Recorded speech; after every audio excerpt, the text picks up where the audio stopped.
नमस्कार, जय जोहार। क्या आप भी गवर्नमेंट एग्जाम्स की तैयारी करना चाहते हैं? क्या आप भी मेमोरी टेक्निक्स और ट्रिक्स के जरिए बहुत ही कम समय में स्मार्ट स्टडी करना चाहते हैं? क्या आप चाहते हैं कि सीजी व्यापम टॉपर आपको पढ़ाए? तो डाउनलोड करिए योगेंद्र साहू क्लासेस ऐप। यहाँ 10 से अधिक गवर्नमेंट एग्जाम्स क्रैक करने वाले और सीजी व्यापम टॉप करने वाले योगेंद्र सर CGPSC और सीजी व्यापम के अंतर्गत होने वाले सभी एग्जाम्स की तैयारी कराएं। तो डाउनलोड करिए Yogendra Sahu classes app to be the best, learn from the best.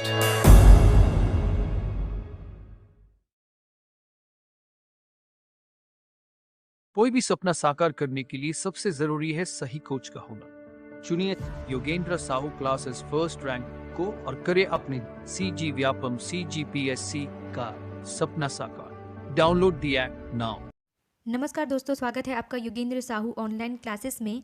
तो आज का हमारा टॉपिक है दक्षिण भारत के प्रमुख राजवंश और इससे रिलेटेड हम ऑब्जेक्टिव्स देखेंगे। और अगर अभी तक आपने हमारे चैनल को सब्सक्राइब नहीं किया है तो चैनल को सब्सक्राइब कर दीजिए। और PDF डाउनलोड करने के लिए आप सर का application Yogendra Sahu classes download कर सकते हैं, जो प्ले स्टोर पर अवेलेबल है और उसका लिंक डिस्क्रिप्शन में दे दिया गया है। तो चलिए वीडियो को शुरू करते हैं। देखिए, पहला जो टॉपिक है राष्ट्रकूट वंश। चलिए शुरू करते हैं। एलोरा के कैलाश मंदिर का निर्माण किसने करवाया था? तो एलोरा के कैलाश मंदिर का निर्माण कृष्ण प्रथम ने करवाया था। ठीक है, राष्ट्रकूट वंश के शासक कृष्ण प्रथम ने एलोरा गुफाओं में सुंदर कैलाश मंदिर का निर्माण करवाया था। नेक्स्ट देखते हैं, निम्नलिखित मंदिरों में से किसे शैलकृत्य स्थापत्य या आश्चर्य माना जाता है? तो आंसर है हमारा ऑप्शन सी, कैलाश मंदिर एलोरा को। ठीक है, कैलाश मंदिर एलोरा को, कैलाश मंदिर एलोरा को शैलकृत्य स्थापत्य या आश्चर्य माना जाता है। नेक्स्ट देखते हैं, 12वीं सदी के राष्ट्रकूट वंश के 5 शिलालेख किस राज्य में मिले हैं? तो आंसर है हमारा ऑप्शन बी, कर्नाटक में मिले हैं। ठीक है, राष्ट्रकूट वंश के 5 शिलालेख कर्नाटक राज्य में मिले हैं। नेक्स्ट देखते हैं, पल्लव वंश। ठीक है, मामल्लपुरम का नाम इनमें से किस पल्लव शासक के नाम पर रखा गया है?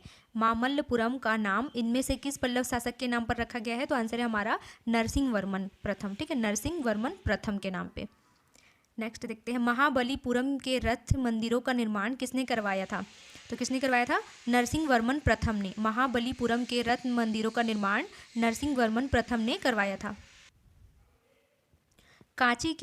कांची के प्रसिद्ध पल्लव शासक नरसिंह वर्मन प्रथम ने कांची के निकट एक बंदरगाह वाला नगर महाबलीपुरम नामक शहर बसाया, जिसमें सप्तरथ मंदिर का निर्माण करवाया। इसी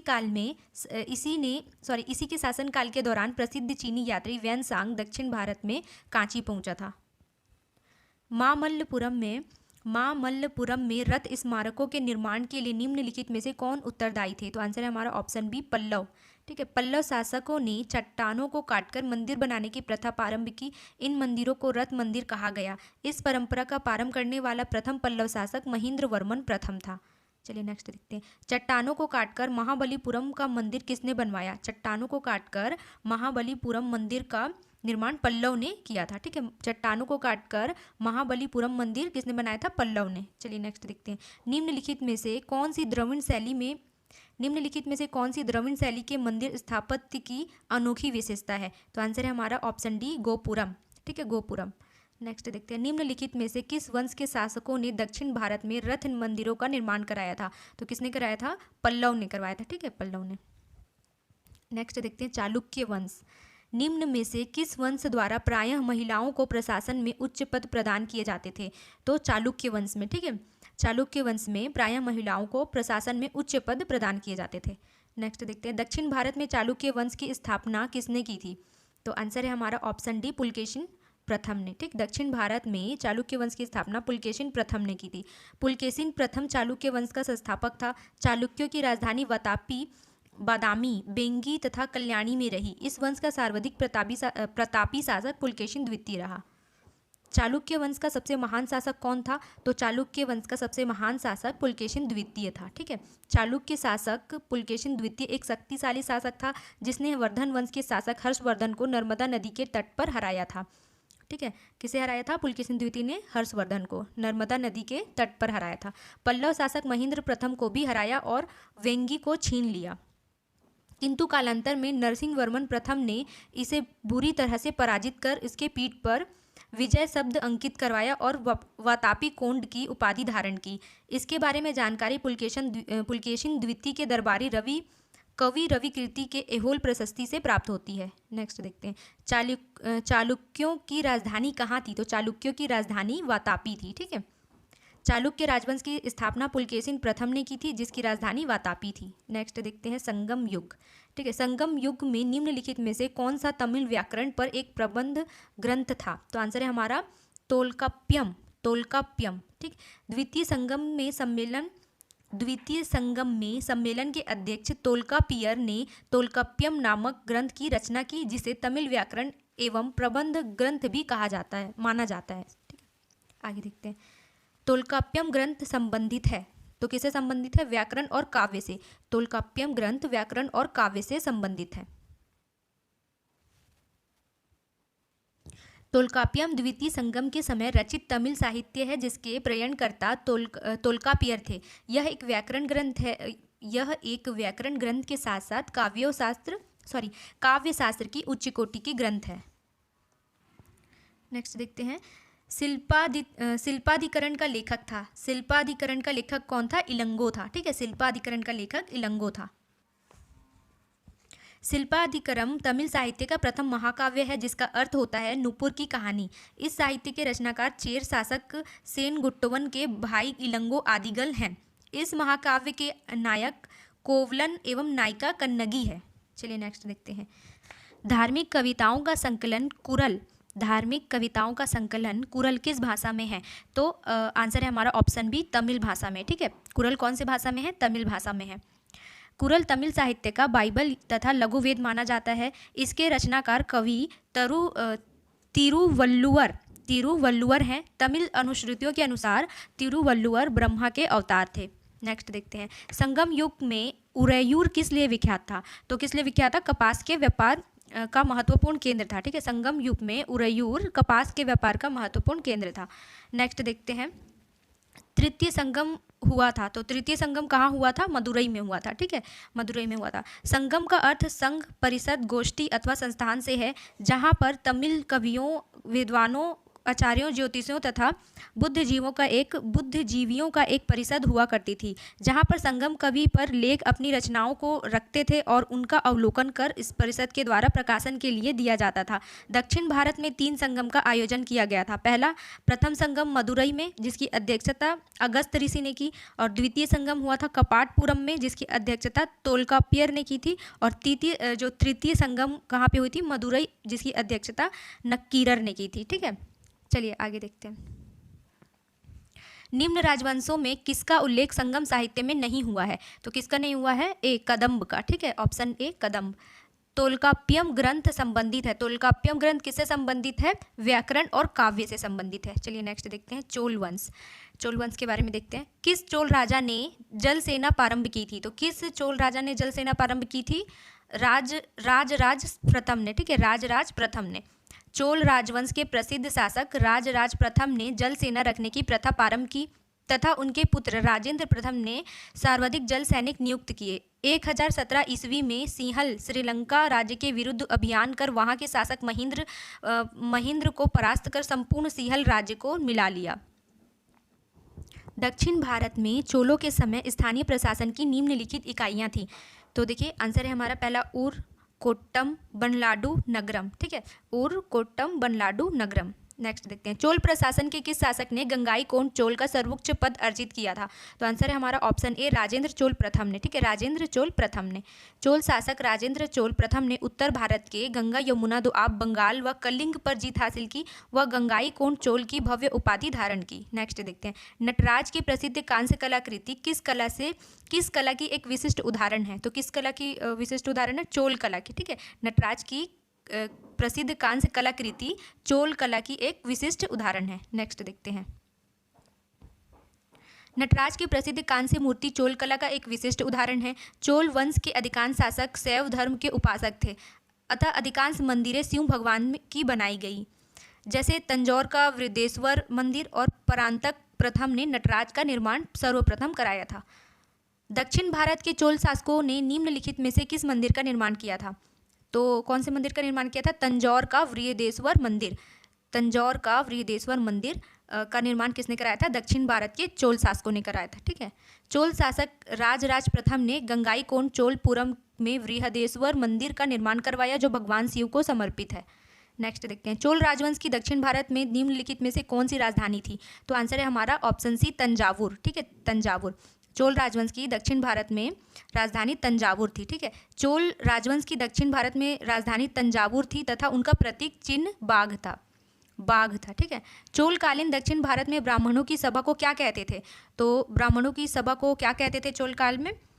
वारियम कहते थे। ठीक है, वारियम। चोलों की राजधानी थी, तो चोलों की राजधानी क्या थी? तंजौर। ठीक है, तंजौर थी। चोल साम्राज्य की राजधानी तंजौर में थी। चेर, वांजी, पांड्य, मदुरई, कावेरीपत्तनम, कांची तथा महाबलीपुरम भी चोल साम्राज्य के अंतर्गत प्रसिद्ध सांस्कृतिक केंद्र थे। चोलों की राजधानी उरैयूर में भी रही। निम्नलिखित में से किस मंदिर परिसर में एक भारी भरकम नंदी की मूर्ति है, जिसे भारत की विशालतम नंदी मूर्ति माना जाता है? तो आंसर है हमारा ऑप्शन ए, बृहदेश्वर मंदिर। ठीक है। चोल शासक राजराज प्रथम ने तंजौर में एक शिव मंदिर का निर्माण करवाया, जिसे राजराजेश्वर या बृहदेश्वर के नाम से जाना जाता है, जो द्रविड़ शैली का एक उत्कृष्ट नमूना है। इसके द्वार पर विशाल नंदी की मूर्ति है। नेक्स्ट देखते हैं, तंजौर का बृहदेश्वर मंदिर कौन से चोल सम्राट के शासनकाल में निर्मित करवाया गया था? तो आंसर है हमारा ऑप्शन बी, राजराज प्रथम के। ठीक है। चोलों का राज्य किस क्षेत्र में फैला था? तो आंसर है हमारा ऑप्शन डी, कोरोमंडल तट दक्कन के कुछ भाग में। ठीक है, कोरोमंडल तट दक्कन के कुछ भाग में। चोल राजवंश राजराज प्रथम का पुत्र एवं उत्तराधिकारी राजेंद्र प्रथम था, जो एक शक्तिशाली शासक था, जिसने 1017 ईस्वी में श्रीलंका को विजित कर चोल राज्य में मिला लिया। उत्तर भारत के गंगा नदी के क्षेत्रों को विजित किया और गंगेकोंड चोल की उपाधि धारण की। ठीक है। इसी विजय स्मृति पर कावेरी नदी के तट पर गंगेचोलपुरम स्थापना की, जिसे कालांतर में राजधानी बनाया। इसने सिंचाई हेतु चोलगंग नामक एक तालाब बनवाया। इसके समय नौसेना थी, जिसके कारण बंगाल की खाड़ी एक चोल झील के समान परिवर्तित हो गई थी। नेक्स्ट देखते हैं, गंगेकोंड चोलपुरम की स्थापना किसने की थी? तो आंसर है हमारा ऑप्शन सी, राजेंद्र प्रथम ने की थी। ठीक है, गंगेकोंड चोलपुरम की स्थापना राजेंद्र प्रथम ने की थी। निम्नलिखित में चोल प्रशासन की विशेषता क्या थी? तो आंसर हमारा ऑप्शन बी, ग्राम प्रशासन की स्वायत्तता। ग्राम प्रशासन की स्वायत्तता।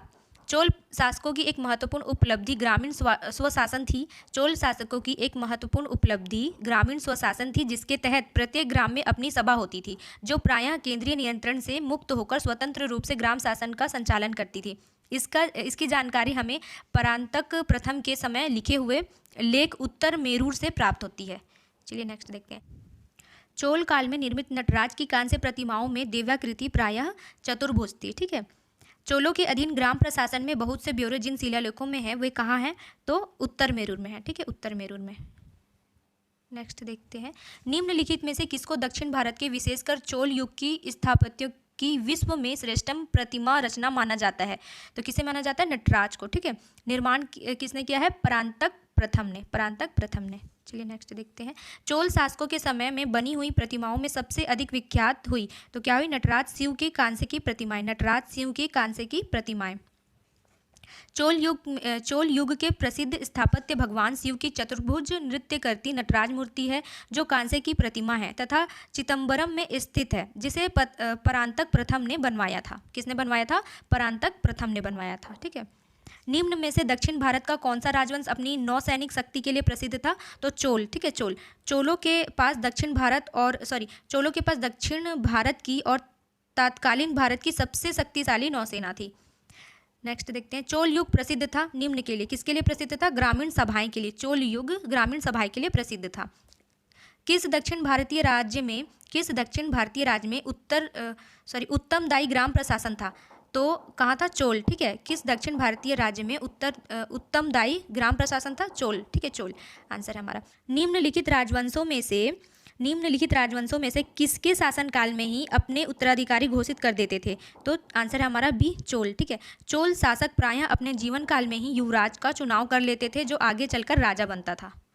चलिए नेक्स्ट देखते हैं, चोल राजाओं में किस एक ने सीलोन पर विजय प्राप्त की थी? तो कौन से चोल राजा ने सीलोन पर विजय प्राप्त की थी? तो राजेंद्र प्रथम ने, ठीक है, राजेंद्र प्रथम ने की थी। चोल राजवंशीय शासक राजराज प्रथम चेर एवं पांड्य राजवंशों को बुरी तरह हराने के पश्चात श्रीलंका या सीलोन के शासक महेंद्र पंचम के विरुद्ध श्रीलंका या सीलोन पर आक्रमण किया और इसकी राजधानी अनुराधापुरम को पूरी तरह से नष्ट कर दिया। अपने द्वारा विजित क्षेत्र का नाम मामुंडी चोल मंडलम रखा, किंतु राजराज प्रथम श्रीलंका को पूर्ण रूप से विजित नहीं कर पाया। राजराज प्रथम के पुत्र एवं उत्तराधिकारी राजेंद्र प्रथम ने अपने पिता की साम्राज्यवादी नीति का पालन करते हुए 1017 ईस्वी में अपनी मजबूत नौसेना के सहारे श्रीलंका पर आक्रमण कर महेंद्र प्रथम को पूरी तरह से परास्त कर दिया, संपूर्ण सिंहल राज्य को मिला लिया, ठीक है। और इस प्रकार श्रीलंका या सीलोन अंततः राजेंद्र प्रथम के समय चोल राज्य का अंग बन गया। चलिए नेक्स्ट देखते हैं, चोल साम्राज्य को अंततः किसने समाप्त किया? तो चोल साम्राज्य को किसने समाप्त किया है? मालिक काफूर ने, ठीक है, चोल साम्राज्य को अंततः मालिक काफूर ने समाप्त किया है। अमीर खुसरो की प्रसिद्ध कृति खजाइन उल फुतूह से हमें जानकारी प्राप्त होती है कि अलाउद्दीन खिलजी के सेना नायक मालिक काफूर ने अपने दक्षिण विजय के दौरान चोल साम्राज्य का अंत कर दिया। नेक्स्ट देखते हैं, राजराज प्रथम चोल ने उत्तरी लंका को जीतकर नई राजधानी कहाँ बनाई थी? तो आंसर है हमारा पोलोनरुआ में, ठीक है, पोलोनरुआ में।